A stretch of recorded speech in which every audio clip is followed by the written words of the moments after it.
Welcome to Otaku Saga. I'm DK. I'm Rizzo. And I'm Zero, and today in Anime Reaction, watch the third batch of episodes from Saiki Kusuo no Psi Nan.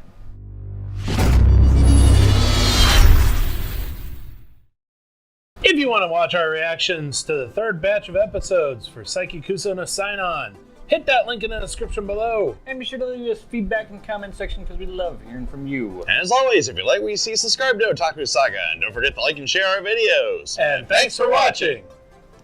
So, in this batch of episodes, let's see where to begin.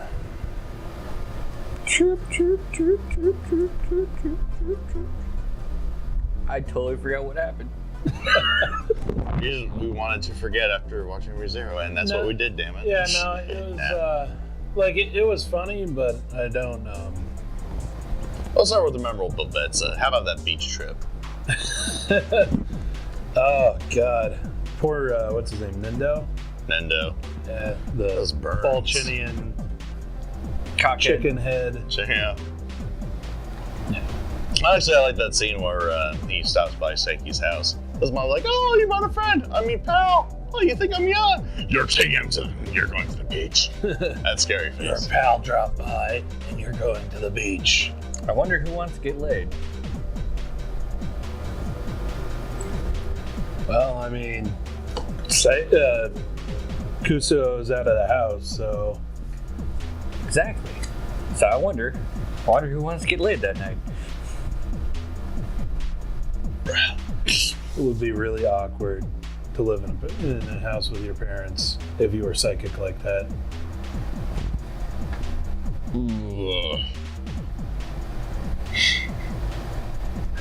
I also thought the one where the Chunibyo guy was getting scammed. Yeah, getting scammed. Oh, I feel so bad for him. Right. Yeah, but the end of that little story was hilarious.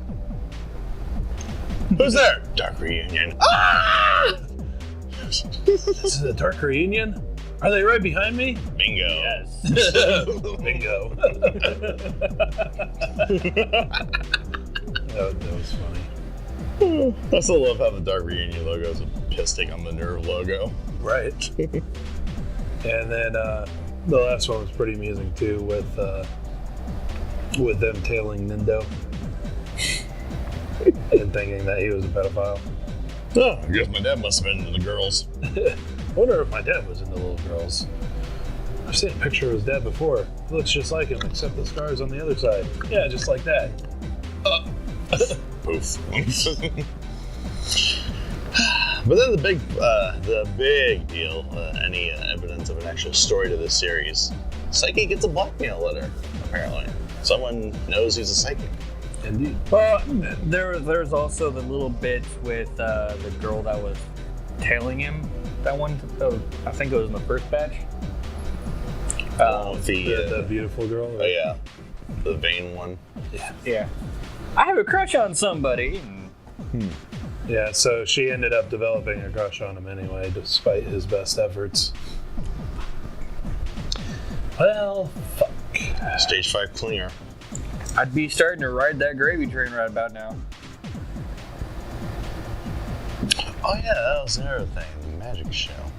Oh yeah. Speaking of other downsides of being a psychic, ouch. Oh, that would be like being able to read the actor for Jon Snow. Right. Yeah. Well, I mean, that's basically it.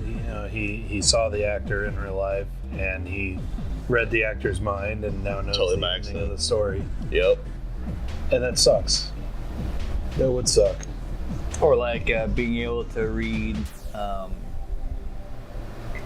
George's mind. George R. R. Martin. George R. R. Martin. Ouch. I'm not sure if I'd want to read his mind. His mind is not a pretty place to be. I'm sure. Most authors are like that. Yeah. Right? You don't want to see what's in my head. I write too much.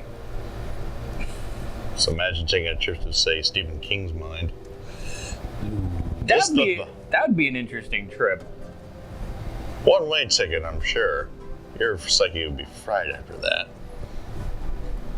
Especially when you get the imagery from like a Dark Tower where it, like it zooms out so far that it zooms back in from an atom.